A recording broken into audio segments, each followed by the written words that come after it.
Hey everyone, this is Ben from MotoCampNerd.com, and you're listening to the Finding Camp podcast.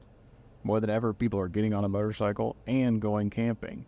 On this show, we talk about all things motorcycles, camping, and moto travel. So let's get into it.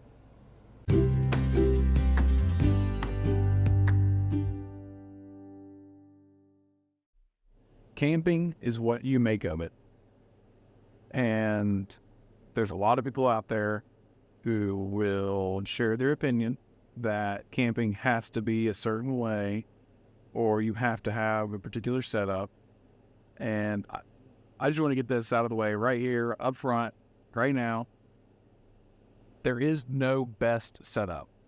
If you've got the lightest, smallest, packing, ultralight setup, good for you. If it works for you, great. It could be your best setup, but that's exactly it. It's your best setup. It doesn't mean it's the best setup.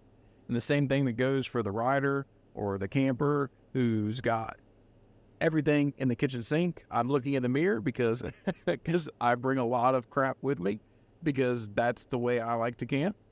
And my best setup is still not your best setup, and it's not best for you necessarily, because the best is relative to what the expectations are that you have and what you envision as being a camping trip and what you feel and want your camping experience to be.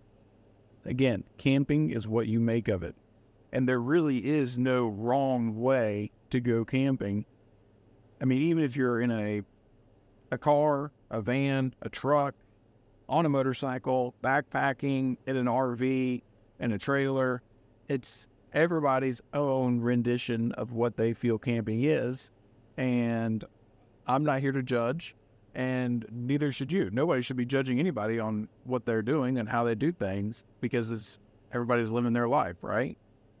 The only way to do it wrong is if you're being irresponsible and, not following the leave no trace properties principles and not, packing it out.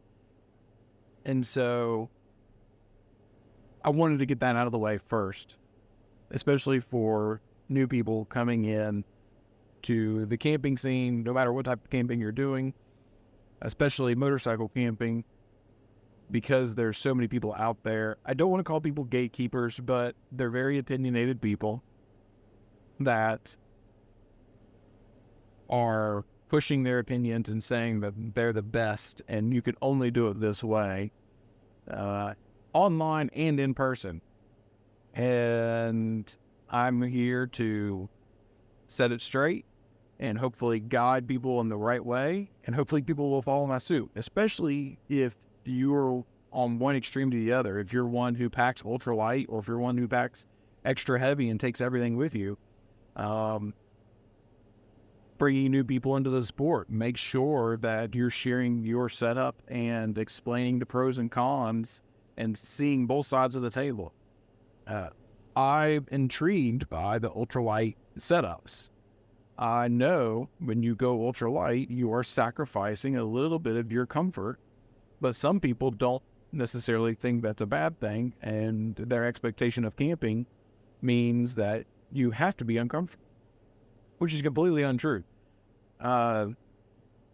Again, sticking to this theme, camping is what you make of it, right? So camping does not have to be uncomfortable. With all the technology that's gone into all the sleeping pads and the sleeping bags, cots, there's so many products out there for motorcycle camping that's packing small and light that you don't have to be uncomfortable while you're sleeping, and you can get a good night's rest.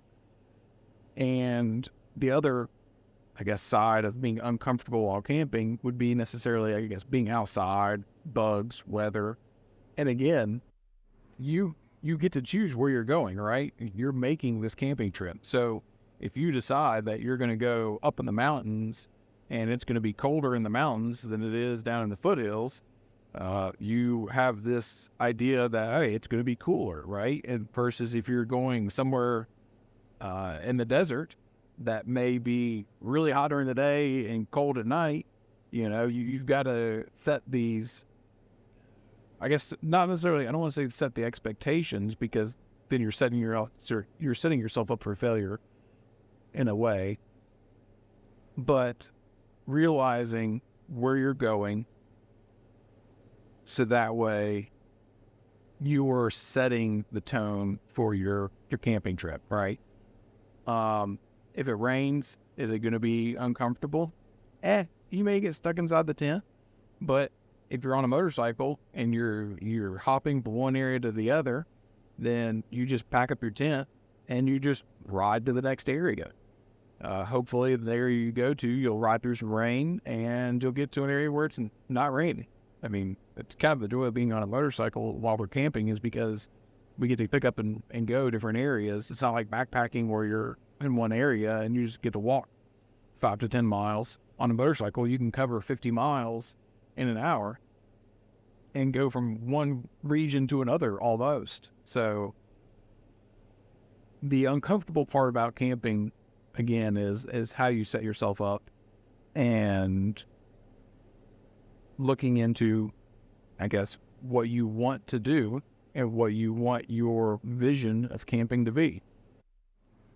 And, when I was wanting to talk about this topic of the expectations and the, camping is what you make of it kind of scenario and discussion, I tried to figure out some talking points to figure out how to elaborate more on different topics, right?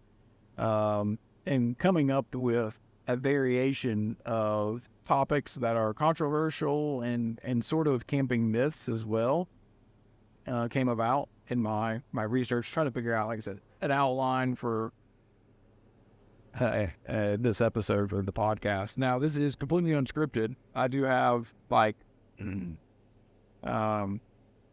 got 5 little bullet points of kind of what I wanted to cover, and being uncomfortable, of course, is one of the bigger ones. And the expectations, or the thought that, camping has to be primitive because, you're going out in the backwoods, which again, this kind of relates to being uncomfortable, because camping can be front country or back country. It doesn't have to be one or the other. And front country meaning something like a KOA campground, or, a campground with a bunch of amenities. So you've got a shower house, you've got your bathrooms, your site may even have water and electricity there. And so if you're somebody who uses a CPAP, this may be something you need to have if you don't have a battery bank. And so finding a campsite with power to power your CPAP while you're sleeping and you're in a tent outdoors, it's camping. You're doing it. Now, if you want it to be primitive, it most certainly can. Going into the backcountry, and I think this is what most people envision, is going into the backcountry somewhere and you don't have any amenities whatsoever. And a lot of people who do like the BDR routes and some of the adventure routes, it is out in the middle of nowhere, and it's actually more convenient to sleep off of the road or off the trail in a dispersed camping area if you're in a public land or national forest or wherever it's allowed, because you can just pull over, you find a spot along the way, you're able to kind of set up camp for the night and then reset, take a nap, wake up, and hit the road in the morning. And it's convenience, right? But a lot of people who are first-time campers, I encourage them to go to a local campground so that it's close to home, and also one that's more established with more amenities. And because then if you do forget something, especially if you're going out for the first time and you're only taking the bare essentials, that you could either hit up the camp store to get something you forgot, or you're close to home and you have most of the amenities there for the campground, right? So your first camping trip, you don't need to bring everything. You could bring just a tent, sleeping bag, and pad, and pillow, whatever your sleep system consists of, and just try an overnight trip, solo or with some friends. I encourage it with friends if you can kind of get together, because it makes it a little bit more enjoyable for me, I guess. There's a whole solo experience you can do as well. That's, maybe a talk for a different time. But going to the front country campgrounds, because, again, they've got the amenities there, and it's still considered camping. I consider this camping. Don't let anybody else tell you that's not camping, because it is. If you're getting outdoors, you're having a good time, you're enjoying yourself, then that's what it's all about. I know that people talk about, well, it's kind of boring, after you get to camp, there's nothing to do. But there's several people who will bring like a Game Boy or a Nintendo Switch, a book, a Kindle, something.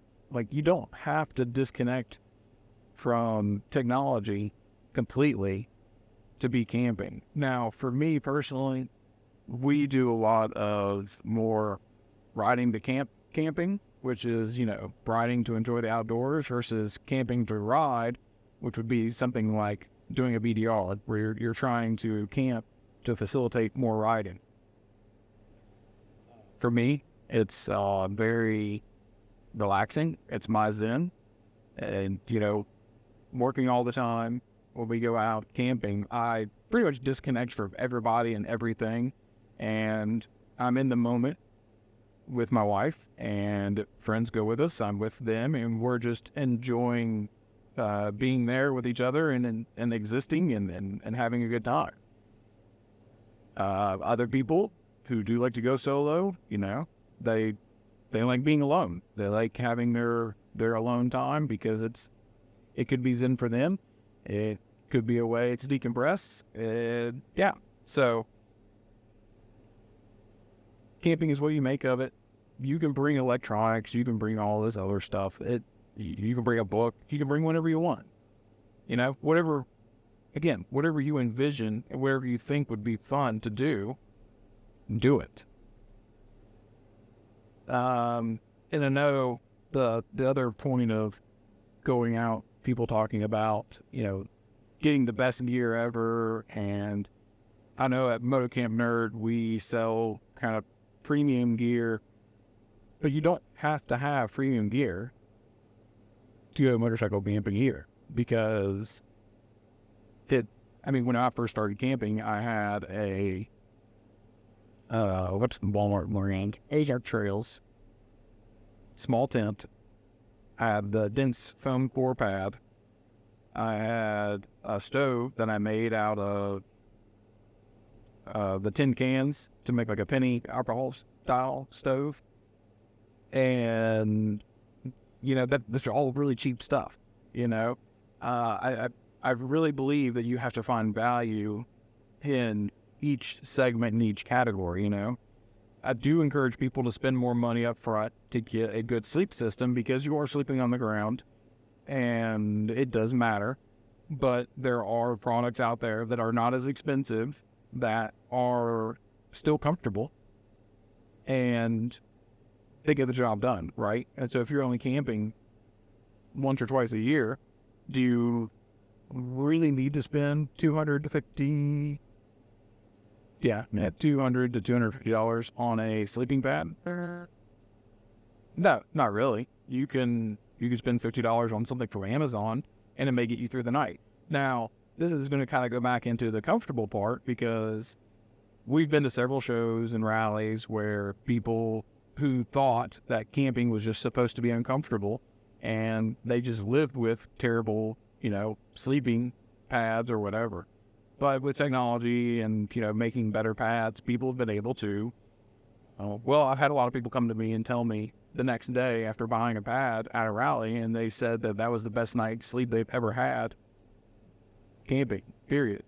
And several people have said that they thought that camping was supposed to be uncomfortable, and they just were dealing with it. And now that it's actually comfortable, it's made them excited to actually get out and ride and camp more, because now they're not necessarily dreading going on this camping trip with all their buddies that they want to go ride with.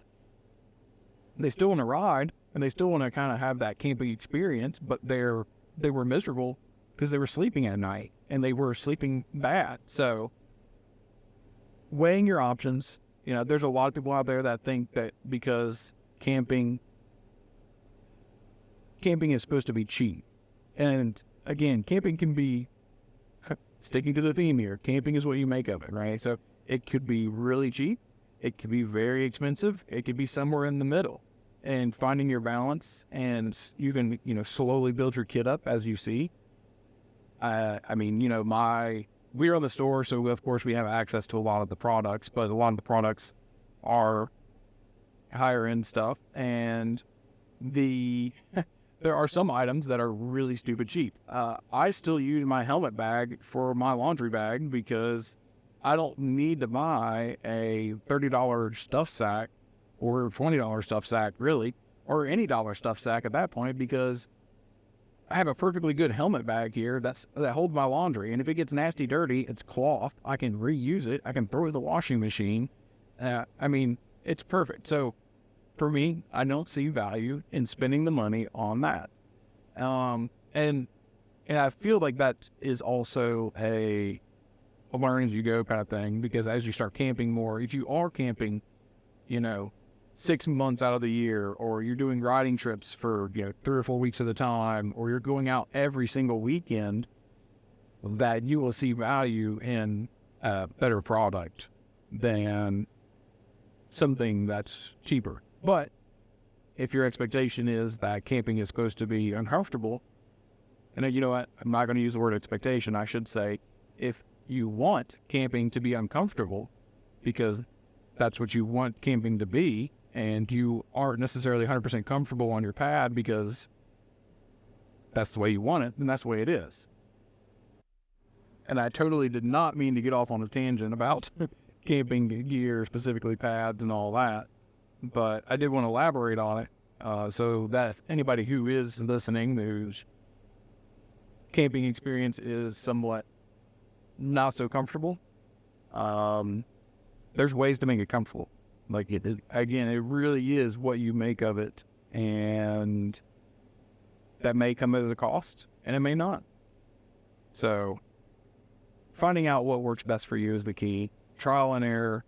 I try to help out as many people as I can from my experiences, from others' experiences, from what I've seen, from what I've done, and try to help people get it right the first time. I know that's not always going to have to be the case because everybody's different, and sometimes it does take trial and error, because sometimes you have a thought on what you want to do and how you think camping should be, and that may be, I'm going to go camp and I'm just going to boil water for coffee and eat out every day and eat out for every meal, and then just come back to camp. Well, you may do that a few times and realize that's not what you want to do, and you actually want to cook at camp.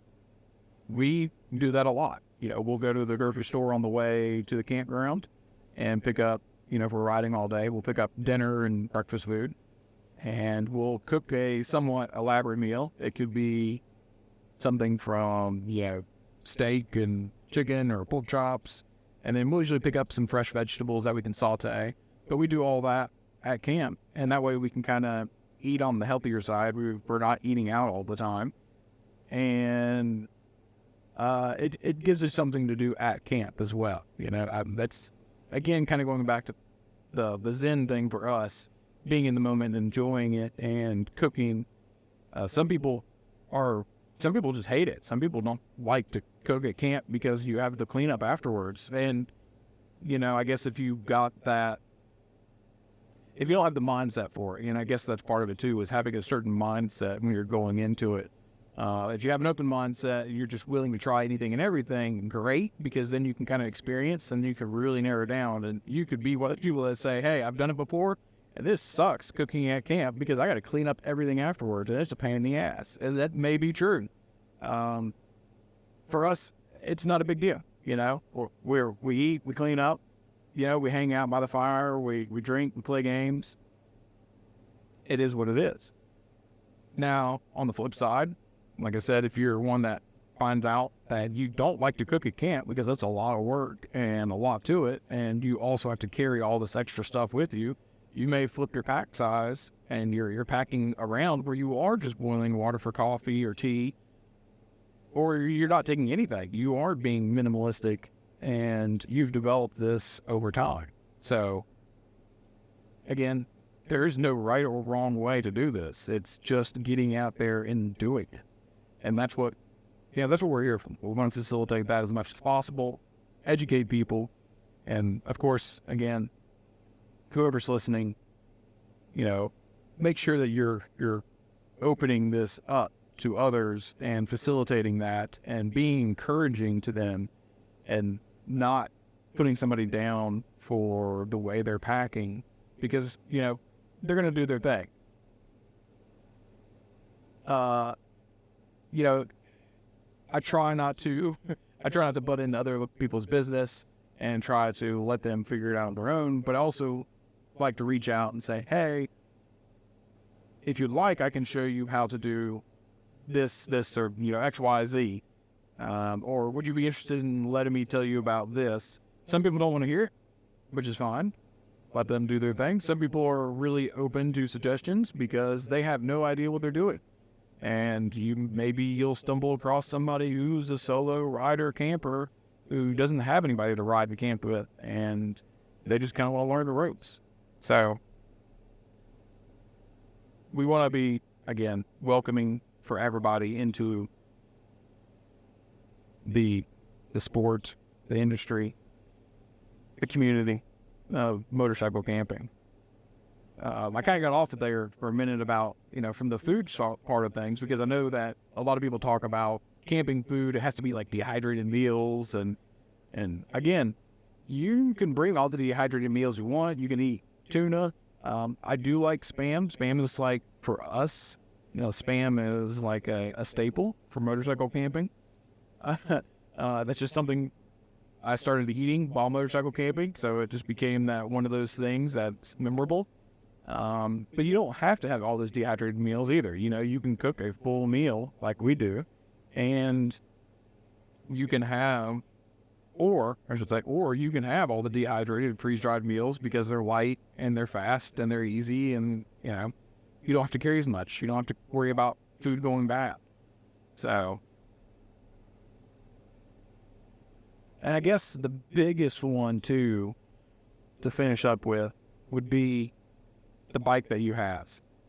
Particularly for motorcycle camping, you don't have to have any particular bike. All the different, groups out there, if you're cruiser, chopper, sport bike, sport touring, vintage bikes, adventure bikes, all of them, like, it doesn't matter. It'll work. I think the first bike that I had that I was able to throw luggage on was a CB 450. I was broke and didn't really have the money to buy a whole luggage setup or like panniers to throw over saddlebags. So I had a friend who had some old BMW bags, I believe they were, and some conduit, and bent some conduit to make a loop to fit around the BMW bags, and put some tabs on there and mounted them on it, and again mounted it to the frame, and it worked. It was, it was really bad kind of setup. I mean, it wasn't the most sturdy of setups, but it got the job done. Unfortunately, the pannier exploded because of a isobutane canister that got too hot. So I'll have to tell you all about that later. But it was a cheap setup. It worked. It got the job done. It was a CB 450. And yeah. Now, if you're wanting to get more into a type of riding, if you're wanting to get into like adventure riding and stuff like that, you are going to be limited. So I had, before I got the BMW R1215 GS, I had the Bonneville T120. And the Bonneville has gone down in history as a bike that you can see has been taken many places around the world. And so it's more than capable. Now,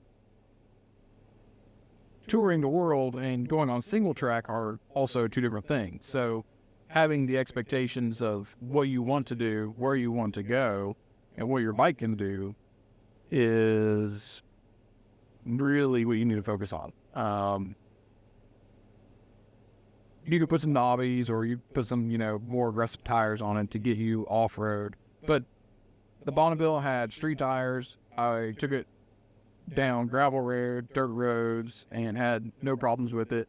The clearance sucked on it, so I was scraping some rocks, because when you get to some of those back roads that are a little unmaintained, you do get a lot of, high spots. But for most places you're going, if you're just worried about getting out to a campground and it's got a gravel drive, almost any bike will get to a campground or to a camping spot if it's, a front country campground. Back country, plan ahead, figure out where you're going, figure out what's there, and making sure, the road that you're going on so your bike can handle it, right? But really, bike doesn't matter. Take what you got, throw it on there, figure out how to mount it up on the bike, make it work. I did mention planning. Planning is one thing that some people do and some people don't. Because some people do believe that it's supposed to be spontaneous and you just go and you head in one direction and then you just figure it out when you get there. My personality, I am not that way. I cannot do it. I have to plan ahead. But I think there's a balance, right? Because you do want to plan ahead. And then that's actually part of, like, the leave no trace principles, is planning ahead. Because if you just decide one day that you're going to get up and go camping somewhere and find yourself out in the middle of the woods or in a flood zone, and all of a sudden a thunderstorm comes through and you have monsoon rains and you are now trying to get out of a flash flood area, well, all you had to do was look at the weather the day before or, before you left, and figured out, hey, this area is going to be having a lot of storms this evening. I probably shouldn't go to this area. That's what we're talking about, planning ahead, and making sure that you're not like having to be the one rescued. Planning ahead, finding out, if the campground in the dispersed area you're going to, you're still allowed to camp at and you're still allowed to go to. Planning ahead and making sure that you're just not getting into something you shouldn't be. I mean, it's simple as that. Gas, making sure there's gas available and making sure there's amenities available of what you need for your situation. That type of planning ahead. You don't have to plan ahead to the T, because if you are one of those who likes to be adventurous and likes to go out and just go in one direction and do it, that's fine. But at least plan for your trip. If you're going to be in a place that you're not going to have gas for 100 miles, maybe you should plan to make sure you have extra gas. Make sure you have, if you're going to the backcountry, make sure you have extra water or plenty of water with you and taking it with you. If you need food, there's these kind of planning ahead kind of things. So I think that's about all I can cover with this before I get too long-winded. I've already gone on for a little while. We're about to hit the 30-minute mark. So I'm going to cut it off there and leave it at that. I know I was kind of all over the place on this episode, but I just wanted to get across a lot of different areas and then kind of those misconceptions and what people throw out there of things that you have to do, and pretty much just bury it and bury the gatekeeping and making sure that everybody is welcome to motorcycle camping, and making sure that you're open-minded and willing to learn from others who are experienced. And those who are listening, if you are overly opinionated, hopefully you have a takeaway to maybe open up a little bit and share your experience with others and why you think it's better than others, but not be over the top pushy, right? Like, just be a good human about it. I don't know how to say it any better than that. So hopefully y'all found this entertaining. Hopefully I didn't ramble on too much. Hopefully my cadence is worthwhile. Okay. But yeah, I've got some, I'm on Spotify using this. So I believe there's some areas where you can actually go in and leave comments. So if you would, leave comments, questions, and yeah, go find your camp.